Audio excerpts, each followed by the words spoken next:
Praise the lord, hallelujah. దేవునికి స్తోత్రం కలుగాక. Welcome to pep talks. ఈరోజు దేవుడు మనతో మాట్లాడుతున్న మాటను మనం జ్ఞాపకం చేసుకుంటూ ముందుకెళ్దాం. యోవేలు గ్రంథము 2వ అధ్యాయం 21వ వచనం ఇలాగుంటుంది: దేశమా భయపడక గంతులు వేయి, దేవుడు గొప్ప కార్యములు చేసి ఉన్నాడని.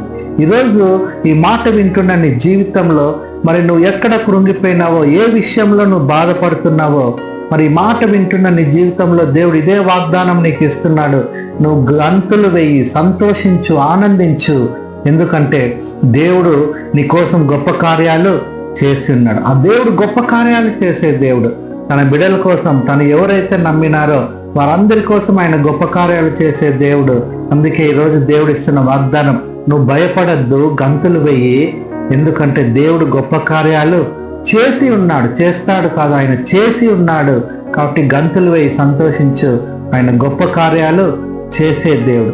మరి యేసుక్రీస్తు భూమి మీద ఉన్నప్పుడు ఆయన శిష్యులతో అదే మాట అన్నారు, మీరు భయపడద్దండి, నేను మీకు తోడుగా ఉన్నానని. ఈరోజు నువ్వు దేనికి భయపడద్దు, ఎందుకంటే ఆయన గొప్ప కార్యాలు చేసే దేవుడు. నీ జీవితంలో గొప్ప కార్యాలు కూడా చేస్తాడు. అటు కృప ఈ మాట వింటున్న మీకు దేవుడు దయచేయును గాక. ఆమేన్.